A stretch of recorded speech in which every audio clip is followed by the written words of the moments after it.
Sa video na ito, ang pag-uusapan natin ay Introduction to Accounting for ABM students. Ako si Kuya Lemon, isa akong CPA. If you have any questions, kindly comment below. And I hope na mag-like kayo, subscribe, and share the videos that I have para mas marami pa akong ma-reach na estudyante. Without further ado, let us begin our lecture for today.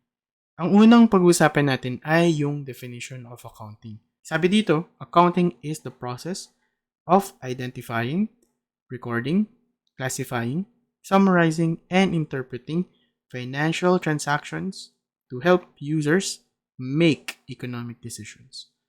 Yung accounting daw isa siyang proseso at pag sinabi mong proseso, meron kang steps na fina-follow.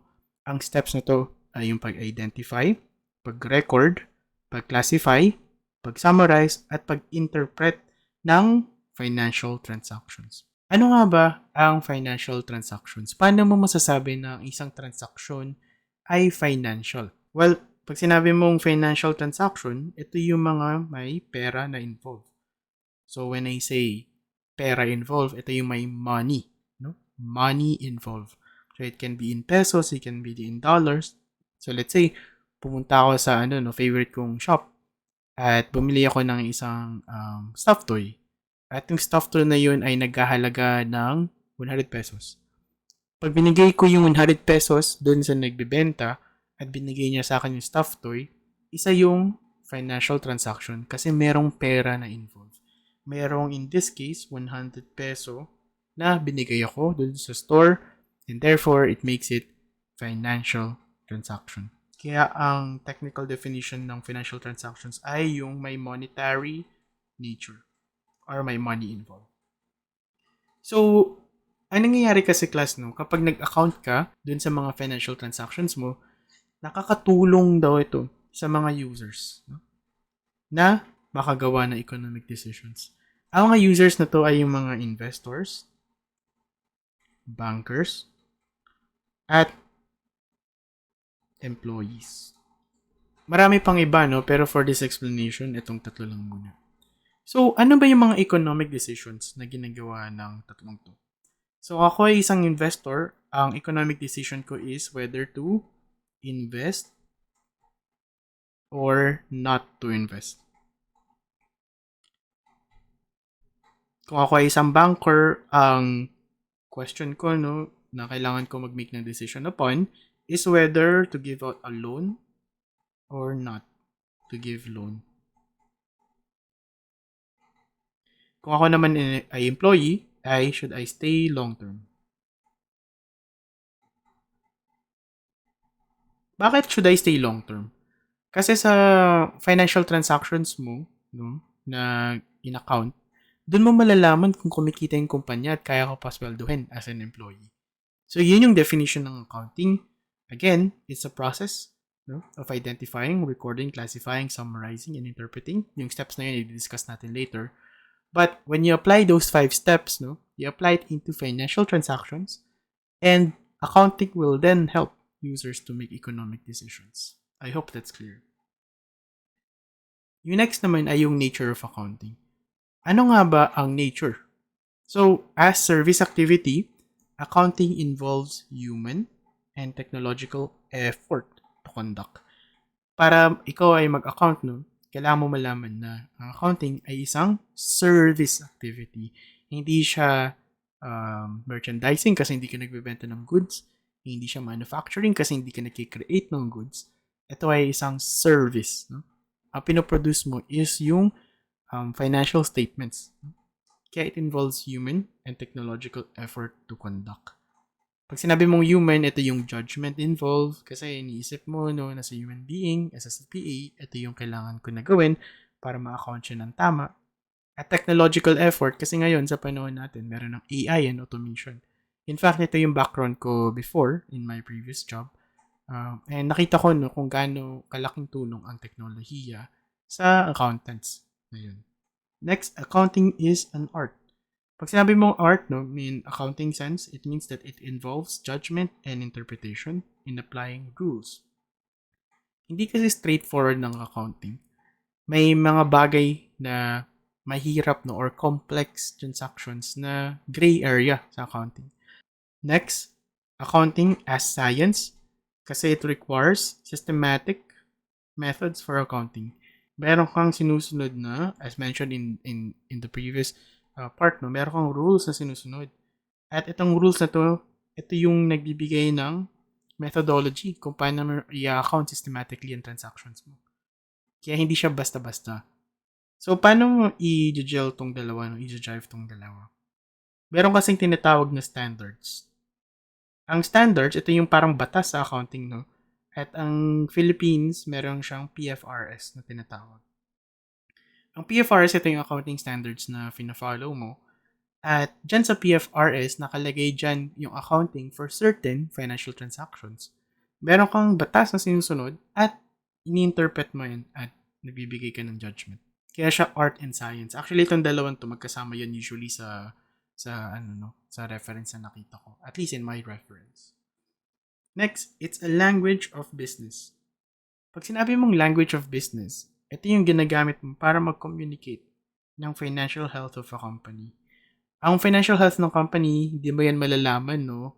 By just looking at the building of the company. Kailangan tignan mo yung substance. Tignan mo yung mismong kita, yung mismong profit. Tignan mo mismo yung sales. Tignan mo yung assets nila. Lahat na yan ay makikita mo sa financial statements. Hindi mo siya makikita sa pagtingin sa building lamang. Sa iba pang definition, no, pwede mo ding sabihin na language of industry experts yan. Kasi kunyari sa role ko, ako ay isang consultant actually dati. At kung ako ay makikipag-usap sa hindi CPA pero business related, usually nagkakaintindihan kami through the use of common accounting concepts na alam din ng ibang mga business persons, no, katulad ng assets, liabilities, and equities. Hindi lang CPA isang may alam sa assets, liabilities, and equities. Actually, lahat ng nakausap ko in my job, no, kahit hindi sila accountants, alam nila kung anong assets, liabilities, and equities kasi nakikita nila to. Tumitingin din sila ng financial statements. Kaya siya language of business kasi nagkakaintindihan kayo. Now, function of accounting.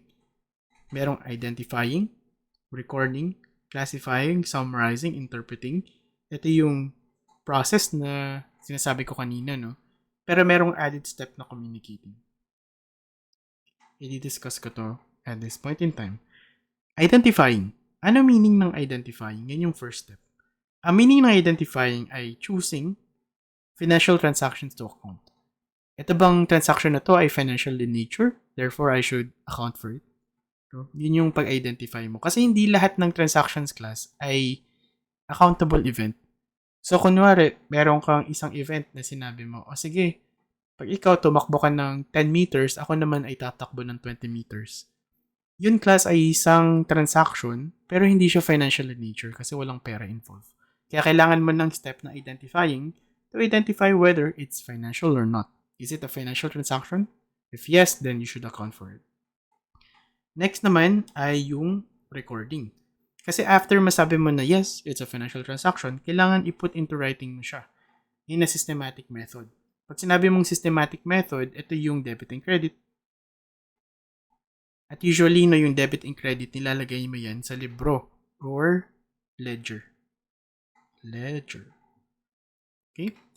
So, after mo malagay sa libro yung mga transaction, kina-classify mo siya. So, kunwari, ang classifying, ang definition dyan is grouping financial transactions identified and recording those that are similar. Ang meaning lang yan, class, no? Itong example ko, let's say, ikaw ay isang sari-sari store owner. Let's say, meron kang different transactions, no? Let's say, your transaction 1, transaction 2, transaction 3. Yung transaction 1, meron kang na-receive na 50 pesos kasi nagbenta ka ng piatos.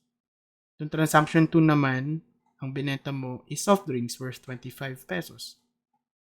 Yung transaction 3 naman, merong nang utang sa'yo ng 50 pesos. So, pag sinabi mo kasing classifying, kina-classify mo or ginagroup mo yung common, yung similar. Ang similar din sa example ko, no, ay yung transaction 1 and 2. Kasi pareho siyang sale. Okay? Ang transaction 3 kasi, no, umutang sa'yo, yan ay isang loan. No? So, yun yung meaning ng pag-classify. Kasi hindi lang naman isang transaction na i-account mo. Kailangan i-account mo lahat ng financial transactions. Pero kailangan mo rin siya i-group. Yung pag-group ng similar types of transactions, whether it's a sale, whether it's a loan, ang tawag doon ay classify. I-discuss ko kung ano yung sale and loan in other videos. But essentially, at this point in time, kailangan nyo lang malaman na siya ay pag-classify. Next, summarizing, number 4. Ang summarizing kasi ay yung pag-prepare ng reports, no? Using underlying data taken from identifying, recording, and classifying. Pag sinabi mong preparing reports, ang reports na piniprepare dyan ay yung financial statements. At ano yung mga financial statements? Meron kang financial position, income statement, statement of changes in equity, so statement of cash flows. So, yun yung mga report na piniprepare mo. At pag prepare mo siya, ang tawag din sa act na yun, sa process, ay pag-summarize. Yung next naman ay yung pag-interpret. So, class, ang pag-interpret kasi ay yung pag-analyze ng report. So, let's say meron ng financial statements. Itong financial statements kasi, binibigay ito sa mga users. Yung mga users na to, it can be your investors, your bankers, it can be your employees.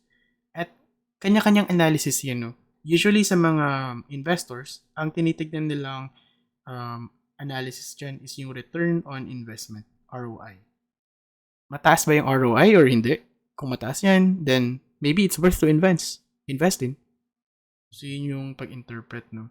At marami yan, napaka-complex ng pag-interpret ng financial statements. Kaya exciting yan, class, sa totoong buhay. Pag na-realize nyo yung accounting in actual practice, actually, it's not that boring. Anyway, yun yung pag-interpret, analysis of the produced reports. Number 6 is communicating. Communicating is making the information known to users of the financial statements. So, ang communicating kasi actually, no, it goes hand in hand in interpreting. Kasi actually, kailangan mo muna i-communicate yung financial statements mo, i-release, no, bago siya ma-interpret. Pag sinabi mong communicate, it can be yung mga CEO, no, i-discuss nila yan sa mga stakeholders.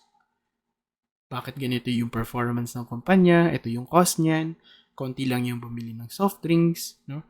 Mas maraming bumili ng soft drinks sa ibang sari-sari store. So, yun yung meaning ng communicating, no? Kino-communicate mo at nire-release mo yung financial statements to the users. So, yun class, yung function of accounting. Let's go to the history of accounting. Actually, ang history of accounting na medyo interesting to kasi sa totoo lang, ang common na iniisip nyo is si Luca Pacioli. Pero actually, hindi naman talaga si Luca Pacioli ay nagpasimuno ng accounting. Ang accounting kasi, no, as far as we know, naganap yan sa ancient Mesopotamia, 3000 BC, na ginagamit yung clay tablets to account for grain and livestock.